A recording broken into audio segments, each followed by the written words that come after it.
I'm Amy. Hi, I'm Lonnie, and you're Adulting with Amy and Lonnie. Welcome to today's podcast, and we're going to do part 1 of a self-care series. We're going to dive into the understanding and planning and implementing interventions against burnout. There's going to be quite a bit to cover in this one. This should be really a good series. I hope so. But this is the deep dive into self-care. What's the point? Is there a dark side to self-care? That kind of stuff. And the clarity of self-care isn't being selfish. It is taking care of yourself the way you take care of your family members. So yeah, Amy's got some really good tips and information on this. I think, just in transparency, I am not 100% today. So to talk about self-care is going to be a good move for me. I'm going to be reminding myself of some things. How about you? Oh, I'm off as well. It's really funny. We're both off, on the same day, and usually we'll be able to lift the other up when one's off, but not today. So we don't know what you're going to end up getting. It's not quite the blind leading the blind, but I'm not sure how sure we can shore each other up either. Anyway, so self-care is a soapbox of mine. If you've been following us, you know that. It comes into every aspect of everything that we've talked about with you so far. This is a much deeper dive. This is actually excerpt from a seminar that I teach on it.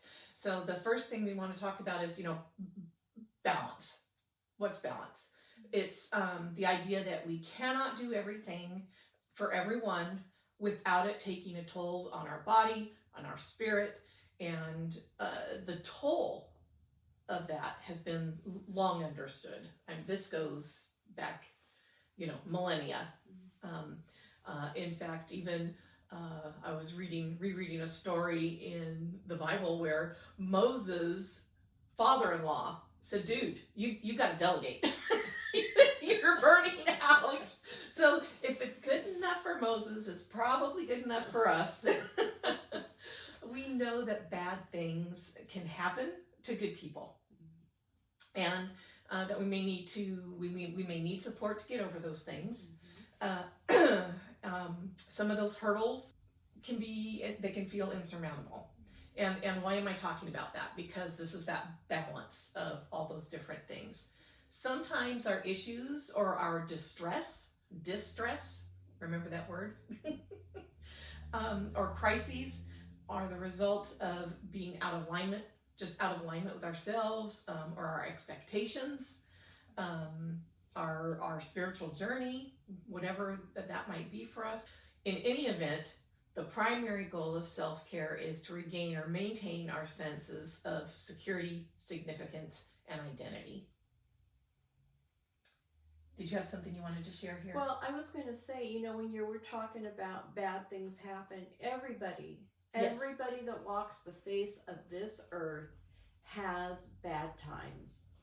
And so no one is exempt from it. So if you're looking at someone thinking they have their life all together, they've had moments where they haven't. You just haven't seen it. Mm-hmm. So don't feel like you're alone in this journey. Right. And that's a good segue for me to also say, eustress is the good stress, and our bodies don't know the difference. We're going to talk about that in a little bit. But really good things can take a toll on us as well. But backing up to security, significance, and identity, they're interconnected concepts of our personal well-being, and they're very closely associated with a mindful balance of our thoughts and behavior. Security is how we feel, and feelings of security mean that we have good attachments, a healthy trust, or a dependence with no fear of abandonment, that we feel secure in the position that we're in and with the relationships that we have. When we do not feel secure in our relationships, we can turn to unhealthy relationships and live with skewed boundaries. That means cattywampus, right? Yeah, yeah. Well, and I have learned about myself that I have to be real careful with who I have as friends because I'm easily influenced. And I know that about myself. And so I am very cautious about who I'm friends with and even with the interactions with my friends because I don't want to be going down the wrong road. So I've gained the knowledge of the direction, the path I want to be on, but I've also got the knowledge that people can change that if I'm not observant and paying attention and taking care of myself. So you are cognizant of making sure you're secure in your relationships by evaluating your attachments, being mindful of where you place your trust. Exactly. And who you may or may not be able to depend upon. Well, exactly. Exactly. Thank you. You're awesome. Our significance is how we believe others see us. We can suffer if our healthy ego doesn't believe that we're respected or worthy. We know that. That's why we have an ego. It's our healthy ego now. Yeah. So our significance has everything to do with our feelings of self-respect, our feelings of worth, and again, nurturing that healthy ego, being able to say, I know what I'm bringing to the table. This is, I know I'm good. And like Lonnie said, avoiding those things which damage our significance. We need our significance. That's how we see ourselves. And sometimes that can be skewed, and sometimes we need maybe a little professional help to pull ourselves up by the bootstraps. But the other thing is our identity. Now, our identity is very, very personal. Our identity is how we see ourselves in a different way. Our purpose, our role, and even our boundaries. Our boundaries can be tied up in our identity. I had an interesting interaction yesterday with one of my bonus kids who lives nearby Lonnie, and as I was going past, I saw him, and so I pulled over, hi, and it's always very exciting, Mom, and he's hugging me, and my bonus boys are of the generation where certain expletives are nouns, adjectives, verbs, and everything in between. And I noticed that he kept going, while we were talking, I said, what's going on? And he says, I'm with Mom. I don't talk that way in front of Mom. Boundaries, he's self-censored. As a part of his identity, he wanted to be the good kid. It was just very sweet. Well, and even with Amy, there are times, even through the podcasts that you guys have been watching, she'll say things to me, what she sees, and I'm thinking, oh, I don't see that in myself. I didn't see that in myself. I didn't recognize it. But her verbalizing it, it's like, oh, I didn't know that. So, when you have friends that are encouraging and supporting and lift you up, that helps with part of your identity. You begin to realize and see who you are through others' eyes as well. Yeah, recognize your own significance. Have somebody appreciating you is a good thing. Okay, so we understand that concept of balance, and also now burnout. Lonnie, apparently take it away. Oh, felt that way too many times. Yes. Way too many. The exhaustion, and as she said previously, distress, crisis or conflicts, main types of issues leading to burnout. Those are, and it happens to all of us. Nobody's exempt from any of this stuff, and many other issues exist, of course, but most could fall into one of those categories. And I think Amy has prepared a handout for you that we will attach. But so let's talk about those kind of three categories, because for me, when I start feeling overwhelmed, it helps me to say, okay, which of these is happening? Which of these needs to be addressed? And one of the first ones that Lonnie mentioned for us was exhaustion. This is that, this isn't that end of the day, I gardened after work, whew. Exhaustion is a physical and mental state that means we're literally at the end of our energy, physically, emotionally, psychologically. We have nothing left to give. And I know when I'm there because I'm a bitch. Fact. I grew up in a Czech family, and there's a word in Czech that doesn't translate literally, but it means this in general, and it's ušivany. Ušivany. Ušivany. That's it. I'm done. It's over. There's nothing left to give. Distress is an emotional turmoil. You know, that roiling, those feelings that can be characterized by combinations of anxiety, anger, fear, pain, grief. It's its whole own little ball of, I don't know what to do with this. Yeah. Someone in distress is troubled. And there can be any one or all of those symptoms, because it's I think we all have a sense of what distress feels like. Yeah. Do you want to talk about crisis? We certainly have all experienced crisis as well. Yeah. Crisis is typically caused by some type of catastrophic event or a circumstance that's creating extreme anguish or distress that requires an urgent response. It may feel insurmountable and be characterized by a feeling of hopelessness. And, you know, that's what I was feeling when I, you know, went through a period of time in my life where I was financially not making it. And, yeah, in fact, I was feeling all three of these feelings all at the same time. And it's tough. It's tough, you know. Yeah, crisis is not fun. In fact, none of these are fun. No. And before we talk a little bit about conflict, I do want to say Lonnie hit on something very, it can be very profound. The concept that all of these things can be happening for you at once. Absolutely. And what does that look like? And how do you weather that? If you can't say, okay, this diagnosis is a crisis event, I know how I'm feeling about it, what am I going to do next? Well, maybe it's not that simple. Maybe everything is going on. And so what does become simple is to do that step back, that refresh. Maybe I can reframe, work on the pivot, all of those things that we've been talking about a little bit.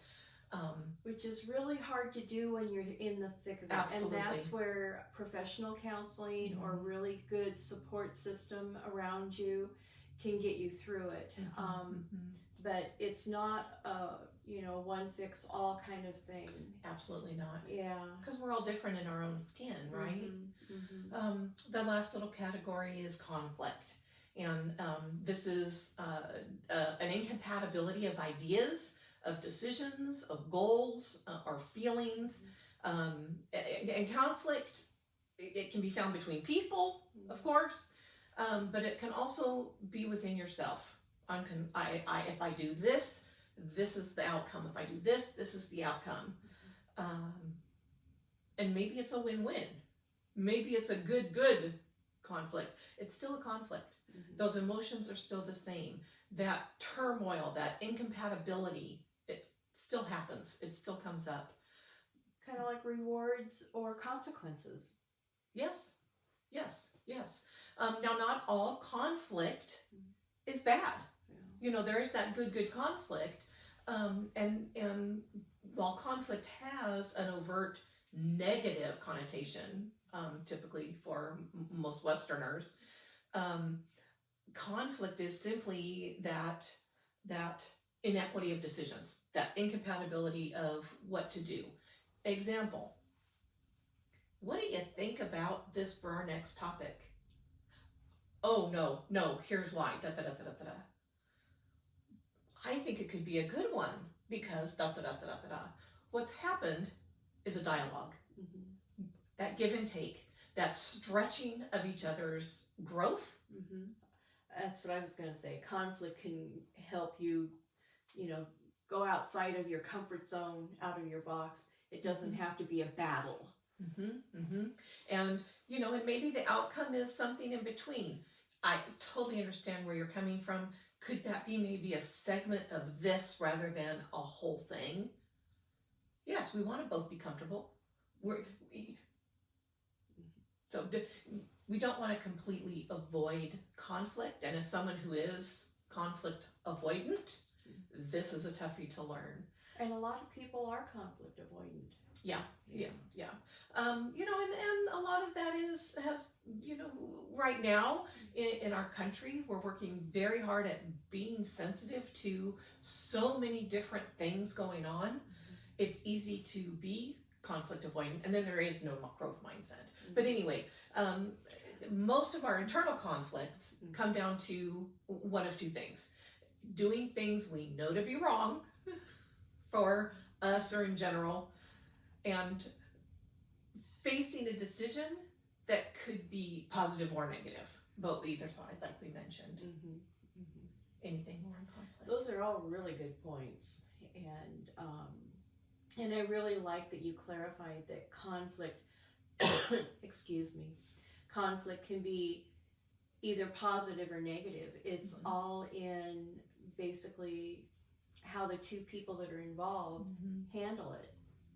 But if you found value in what we have been sharing so far, please hit the like button. And if you're new to our channel, if you would subscribe and hit the notification bell, you'll get updates when we do post.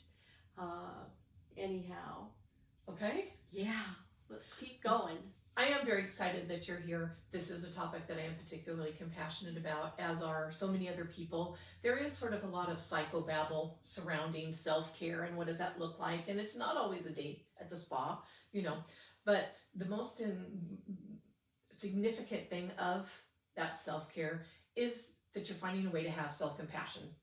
If you're in crisis, if you're in distress, if things are going well and you want to revel in it a little bit. There's a wonderful author that's done a lot of really good work on self-care, Jack Kornfield, and he has a quote that we've also made a little handout for you. Put it on your mirror, put it in the car. If your compassion does not include yourself, it is incomplete. Huh. Great quote. Great quote. Yeah.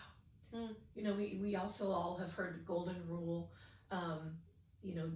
do unto others as you'd have done unto you. And another interpretation of that is love others as you love yourself, right? And we've always taken that to mean, I'm going to take care of Lonnie. I'm going to be kind to Lonnie, whatever. What does she need, right? Well, what if we skip? You? Yeah. What about as you love yourself. Yeah. If you don't love yourself, if you're not taking care of yourself, are you a hypocrite?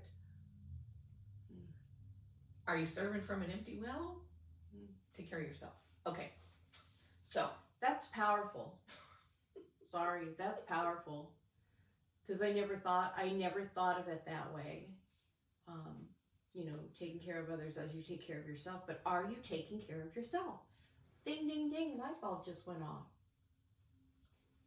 Yeah. Please love yourself. Please be kind to yourself. You've heard this from us over and over, and you're going to keep hearing it from us. So, if we're not working on our self-care, our self-compassion, we know the ramifications of living in conflict and living in crisis and living in distress. We don't feel good. We may feel out of control, scared, helpless. It is very important to understand the physical and psychological events that our bodies go through when faced with exhaustion, distress, conflict, crisis. We go into symptoms. We have different triggers from those stressors, and we call those stress responses. None of these are going to sound new to anybody who's had a bad day. Stressors trigger, sorry about that. We apologized already, we're not quite ourselves today. Chemical reactions in our brain, which then trigger reactions throughout our bodies, right? It's You heard about the cortisol. the fight and flight, fight or flight, sorry, those types of things. So those neurotransmitters create really 3 different types of responses: emotional, physical, and cognitive, which means our thoughts. So our thoughts, our behaviors, and our feelings.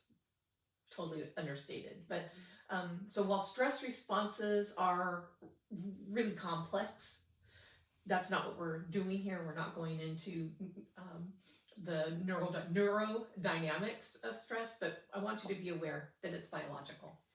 You know, what just hit me is that, you know, when you run into somebody and they're absolutely crabby as all get out, instead of getting defensive and being crabby back, give them the grace that maybe they need at that particular moment. Maybe they're going through things that we don't understand and don't know, and that maybe by giving them that grace will help them to overcome what struggles they're going through at that particular moment in their life. And I don't think we do that enough in our society anymore. We're not giving each other enough grace. I would agree with Lonnie 100%. In fact, many years ago, I sort of made it my mission, if somebody's coming at me crabby, to assume they are trusting me enough to decompress and to get a little bit of a, I'm sorry you have that going. Seems like you're having a tough day. I'm so sorry. Yeah. And not in a condescending way. No, because that could be offensive. So, exactly as we're talking about right now, it is important to validate those symptoms. You know, and we're talking about maybe for somebody else who's being crabby, but in yourself. You know, you may be experiencing whatever that is, but give yourself permission to feel what you're feeling. Don't just shut it down, because how are you going to walk through it? How are you going to make a decision? You know, our feelings are there for a reason. Remind yourself that those symptoms are common to stress, common to just being humans in this day and age.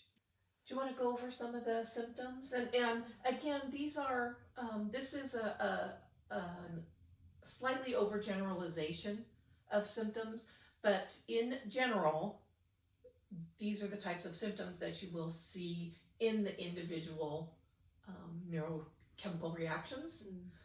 And there can be overlap, just like anything else. Well, one of them would be fear. I remember I had so many fears of, well, I felt like a failure, guilt, anger. I was angry all the time because I was exhausted and I didn't like having to do what I was doing. Anxiety. Am I going to be able to pay my bills? Depression. Helplessness, detachment. You know, you kind of, when you're feeling like you're failing and going through all these emotions, you want to just detach yourself and dig a hole and pull the ground up over top of you and call it a day. And there's quite a bit. And while these emotional symptoms can be, you know, overwhelming, they're there for a reason. If you find that you're incapable of managing these on your own, please get back up. Maybe that anxiety and depression need a little professional backup for a little bit while you get your feet under you. How about some physical symptoms? Oh, well, I dealt with migraines a lot. So any kind of a headache, restlessness, not being able to sleep. Sleeping too much? Sleeping too much, yeah. Like I said, just crawling in a hole and saying goodnight. Appetite. I got to a point where I just, I was spun in my head that I just wasn't thinking about eating or anything else. And fatigue, you're worried about so many things and your body is going through all these chemical changes that you're absolutely exhausted. And can I talk about fatigue just really quick? Yeah. Fatigue and exhaustion are it's different than being sleepy, than being tired. If you're sleepy, you're tired, you've had that long day, you get your sleep and you're restored. We call that restorative sleep. With exhaustion and fatigue, no Never amount of happens. napping will help. Sorry. We're saying the same thing. No amount of napping will help. No, there's just never enough hours to get that sleep. You just don't get that restorative rest in those sleep disorders with your distress. And muscle tremors are another one. I didn't have that problem, but that's something else that your body can be triggering. Hypersensitivity. Oh my goodness, yeah, I get there. I get there. What was that sound? Yeah. You know. Decreased sex drive. So, not having a desire to be with your partner. And that can even roll into not just sexual intimacy, but those intimate coffee time, with a platonic friend. Conversations. Yeah. Fireside chats. So the cognitive thinking, the cognitive symptoms, I mean, this is those thinking, things like flashbacks or flash bulbs, that's what I call them, when you're ruminating on what could go wrong if, and you see it, in your brain. Decreased impulse control, problems concentrating, obsessing, self-blame. This never would have happened if I had XYZ. Yeah. Well, here's another little ditty. Never, ever look at yesterday with today's eyes. It's a trap. It's a trap. Unless you are using that as a growth mindset. I learned from this. This is what I'm going to do differently. Don't let it be part of your obsessive spiral. You can't change it. Mm-mm. You can't change it. So learn from it and learn to recognize it. So if it creeps its ugly head again, you'll know what to do this time around. Yeah. Rather than, oh my gosh, these feelings again. Oh, I know these feelings. What did I do last time?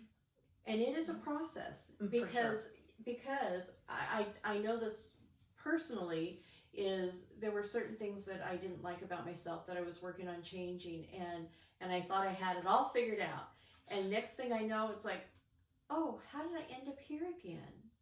Well, I didn't recognize it fast enough, and then each time it would raise its ugly head, it's like I'd recognize it a little bit sooner, until finally it's like, okay, I got a handle on this now. It's no longer an issue.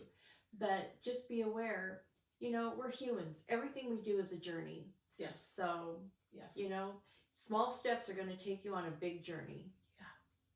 Yeah. And be mindful again, certain symptoms and certain severity of symptoms may indicate that you need some professional level backup.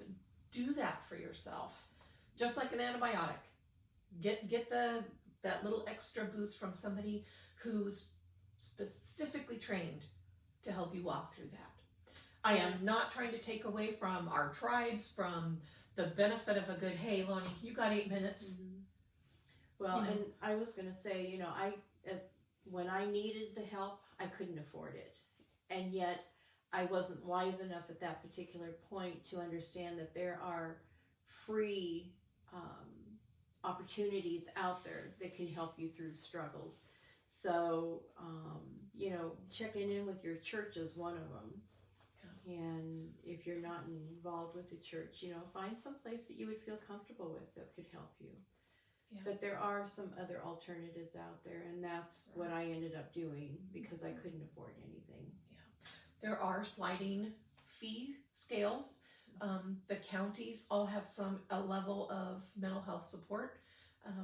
If you are somebody considering looking for some extra backup, don't know where to start, reach out to us. We try to respond to email within 24 hours. And there's a lot of hotlines that you can contact that will give you resources as well. So, Yeah. But we would absolutely, confidentially try and help you locate something in your area if that's something you needed. So, another last note about eustress, and I've talked about this before. It's spelled EUSTRESS. It's the opposite of the distress. The eustress is all the good stuff going on. Weddings, promotions. I had a light bulb moment. Oh. De-stress is the dark side. E-stress is the exciting side. Distress and eustress. Distress. Yes. Starts with a D, is the dark side. E-stress starts with an E, is the exciting side. Perfect. I love it. I love it. That's how my brain works. Anyway. And that was the point. Eustress, the good stuff, triggers the exact same chemical reactions. Our bodies they don't know the difference. They don't know the difference between this is good and this is bad. If you're somebody that gets emotional and cries, you're gonna cry at the wedding just like you're gonna cry at the 2-week notice. Your body doesn't know the difference. So, okay. Well, this was pretty informative. This is our foundation on this is what happens if we aren't taking care of ourselves. These are the Understanding your body, what's going to happen. But this is where we're going to end today's video. And if you would remember to subscribe if you're new, come back. We have more that we're going to talk about on self-care. Next week, we're going to talk about pulling it all together. So don't forget to use that bell icon to get your reminder. But I was going to say, next week is, okay, that's nice. You talked to me about being fried and frazzled. And okay, maybe I'm super happy. What next? Yeah. We're going to talk about what next. We're going to talk about breaking down those little pieces and taking care of each of those little pieces. That's going to be great. So we'll see you next week. And until then, have a fabulous week. Be well. Bye.